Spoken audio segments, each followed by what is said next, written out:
What's the most X-Files-like experience you've had in real life? Story 1. When I was 19 and my best friend was 20, we are nearly 40 now. We were driving back to my house after visiting someone at work. We were on a somewhat busy road. It was getting dark, but wasn't quite dark yet. There were 3 lanes in each direction, and there was a concrete median dividing the traffic. I was in the left lane next to the median, and a traffic light was coming up. I saw a man standing in the median a good way before where the crosswalk for the light would be. It instantly made me nervous. As I thought that, he stepped out to cross the street. My best friend and I both instantly braced for impact as I slammed on my brakes. We went through him. We didn't hit him. And because there was a car to my right, I wasn't able to swerve out of my lane to avoid hitting the man. I looked in my rear view and there wasn't anyone there. I'd come to a completely stop and we physically turned around in our seats to see how he had jumped out of the way. There was no one there and no way he could have run off or hidden anywhere that fast. We both turned toward each other and almost in sync asked each other, "Did you see that man?" We saw the same thing, a man. Couldn't describe his face, but it was a man's form. And both of us remember being confused as to why he was wearing a white robe, and both being terrified that he stepped out in front of us,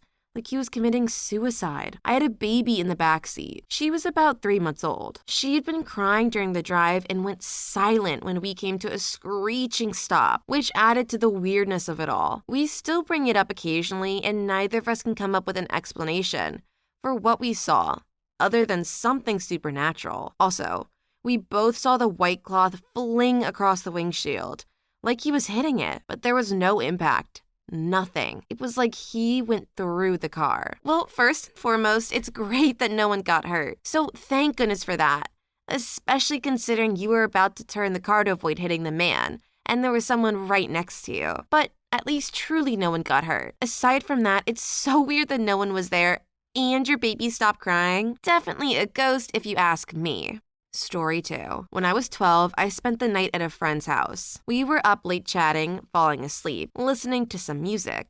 Hotel California. And suddenly the music stopped. A bright blue light shined into the bedroom window, lit the room up, then dissipated. Hotel California resumed like nothing happened. We were frozen, dumbfounded, and freaked out, getting lots of chills and feeling weird. Did you see that? I reluctantly got out of bed to peek outside. Nothing there but an empty parking lot by a wooded area. I looked at the clock. It was 2:14. For the next couple years, it became the new hat of an urban legend among my friends. We'd stay up until 2:14 at each other's house and dare something to happen like that again. Lots of fun, scaring ourselves, but nothing happened. It just became known as 2:14, and we'd joke about it whenever we saw that it was 2:14. 2 years later, I was at a different friend's house, up late, watching movies in the living room. Hot Dog the movie. It was over, and we shut off the TV. And we were just chatting like normal, falling asleep. Suddenly, a bright white light shined into the living room window, lighting up the place, then dissipating, just like the light from 2 years before. I immediately was struck with fear. "Did you see that?" My friend replied, "Yeah." I was filled with dread as I turned over to get a view of the VCR to see what time it was. My body covered in chills with anticipation. It was 2:14. My whole body was covered with shivers.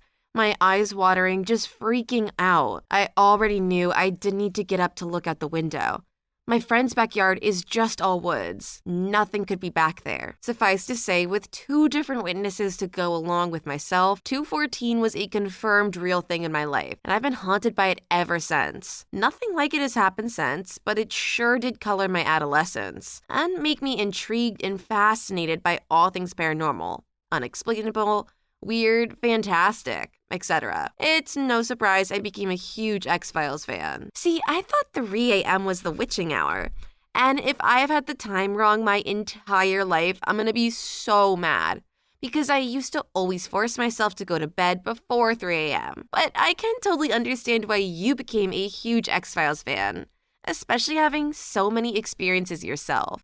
Story 3. Oh boy, this still wigs me out. I was driving back from a 16-hour road trip to see family, and I was about an hour from home. The whole trip was just 4 days long, so I was pretty sleep deprived, and I'd been driving by myself with a very few stops. I was cruising on the highway, and in front of me was a tunnel through the mountains. I hadn't driven through a tunnel on the way out of the state, So I became alarmed I'd been driving the wrong way. I checked my GPS, but had no signal on my phone. Unusually, the whole trip, I normally have signal. I immediately took the exit before the tunnel to get my bearings. It was a big circle exit, and at the end was a four-way stop with a flashing traffic light. I took a left, and the only thing around was a small 50s-style diner in a parking lot. All the lights were off in the diner, obviously closed. But the parking lot was full of cars. Like, so many. There were old classic cars and new cars, but there was not a single soul to be seen. It was around 3 a.m., so I didn't expect a crowd. But there wasn't a hotel or homes nearby. Just a closed diner and parking lot full of cars. I didn't even slow down. I effing noped out of there so hard, pulled a U-turn in the street and drove back onto the ramp onto the highway. Once I was back on the highway, I drove for about 30 minutes until the GPS came back.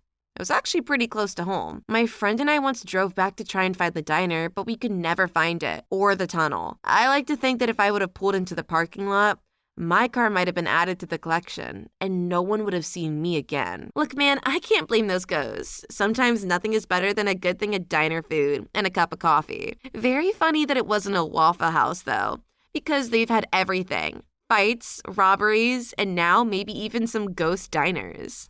Story 4. This happened when I was either 8 or 9. It involves a weird incident with my twin brother.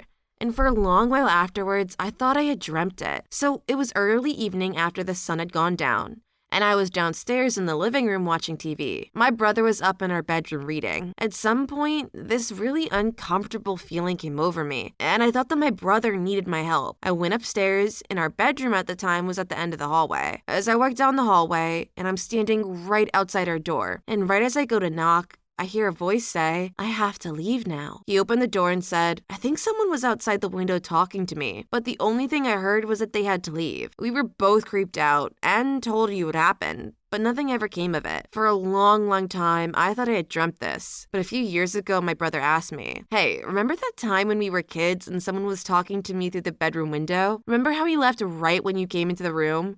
What the hell was that? Because he remembers it exactly the way I do, I'm convinced this really happened. Story 5. My cousin and I both remember a room that apparently doesn't exist. When we were both around 10, my cousin was having family problems, and my mom invited her to stay with us while it got sorted out. It was pretty fun. Kind of like having a temporary sister. We ended up talking about it a few years ago, reminiscing about the weird things we would do together and some of the memories that stood out the most. Among them, the night we stayed up laughing at my golden retriever, who kept trying to steal my pillow off the boat bunk when we were trying to get to sleep. Only problem was, we didn't have a dog, and I never had a bunk bed. For whatever reason, I've never considered how little sense the memory made. Thinking maybe she was just going along with the story, I asked her what color the bed frame was. She thought about it for a second, and then answered red. She was right. According to my mom, we never stayed over at anyone else's house. And even if we had, I still remember what her friends' houses looked like. None of them had red bunk beds. I still have no idea what happened. Okay, this sounds like a scene from the show Haunting of Hill House on Netflix, where one of the rooms changed to meet each person's needs and their likes. They have this really nice dialogue about it, and I fully suggest that show after you finish watching our videos, because their story is extremely similar to OP's. Story 6. Oh, okay. This one scared me for a couple of months. When I was in high school, a guy and I got into an argument. He socked me in the jaw and started to fall to the floor. When I hit the floor, I instantly transported to a dinner table, at which I was an adult. There was a woman sitting across from me with a toddler boy and a preteen girl. I got a good look at my surroundings. A relatively modern house with what looked like 2 floors. I felt like I belonged here, like I had some sort of emotional connection with all the people in the room, especially the kids. Then the woman, my wife, asked me a question. When I opened my mouth, I threw up all over the table and woke up in a stretcher in an ambulance. Hours later, I found out I just had a minor concussion. For a while, I felt like I left a part of my life behind, even if it was only for a bleak moment in that world. To this day, I can still remember all their faces and what the house looked like. Story 7. I once had a dream of this girl I was friends with. She came to me in a dark room, asked me to protect her. I wrapped my arms around her and was warped over top of her in a car she was sleeping. And the streetlights kept flashing upon her face, and everything started spinning, and all I could hear was screaming. Until bam, and I woke up covered in scratches, a blinding headache. Could barely get out of my bed, my back and ribs hurt so bad. I could hardly breathe. and had a mouthful of blood. I got online and messaged her every single detail. 2 days later, she messaged back, telling me that's the creepiest effing thing she's ever read and couldn't believe it. She was on a car trip to North Carolina with a friend, and he fell asleep at the wheel, and the car rolled into the woods and hit a tree. He spent 6 months in the hospital. She was only there for a week. She's only like 4'11" and 120 pounds. It's a miracle she wasn't hurt worse. Story 8. I have a friend who once told me about a time when he was in his teens. He slept in a bunk bed with his brother in the lower bunk. He said he dreamt a demon wearing the skin of a man threatened to kill his brother. In order to save him, he somehow managed to procure a knife and put the knife to the neck of the demon. The demon tells him, the only way to get rid of evil is through evil. He hesitated and woke up to find he was pressing a butcher knife under the neck of his younger brother. He was still sleeping, fortunately. But when he awoke, he told the same dream exactly, except he was attacked by his brother in the dream and said the exact same thing. The only way to rid evil is through evil. Nothing similar happened after that, and it gave him some serious issues that led him to go through psychotherapy for a while. I can't say if it's true or not. As far as I know, he made the whole thing up, but I don't think so, as he was reluctant to mention it. That must be so terrifying to wake up, and for both of the people in the story, either being the one raising the knife to your brother's throat or having your brother raise a knife to your throat. It's great that they woke up before anything truly bad happened. Sounds like the scariest bout of sleepwalking that I've ever heard of. Story 9. Last time, my brother was helping me across the country. We borrowed a van and loaded everything up for the last trip. Just before we left, I checked my watch and called my girlfriend, saying that we would be hitting the road soon. My brother checked the kitchen clock, but only told me later he did. We set out, but couldn't do more than 80 kilometers an hour because of the load. When we took the off-ramp of my new city, my brother told me he couldn't remember the trip. When I thought about it, neither could I. We both thought we were tired and thought nothing of it. However, when we arrived at my new house, my girlfriend asked if I broke the speed limit, because we were almost an hour early. When retracing the route, my brother and I both agreed that we can remember passing a certain gas station and nothing thereafter until the off-ramp. To this day, we have no clue what happened during that hour we're missing, or how we could have traveled that fast. Not with any car or van, at least. Now, at the beginning, I wrote we both independently checked for time. This is important for us, because one time source could have been wrong, but not both. Also, I called before we left, which limits the time we could use to travel. Since then, we have never experienced any weirdness like it or otherwise. I don't have any weird memories or dreams. No pieces of metal lodged on my skin, etc. Just an hour.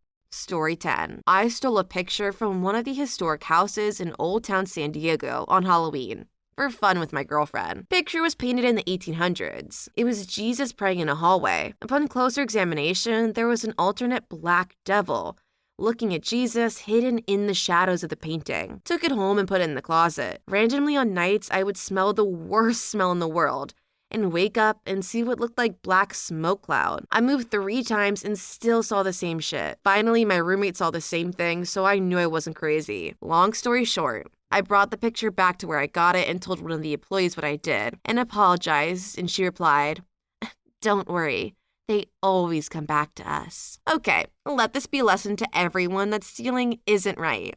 If not for fear of consequences from the police, but from fear of spirits.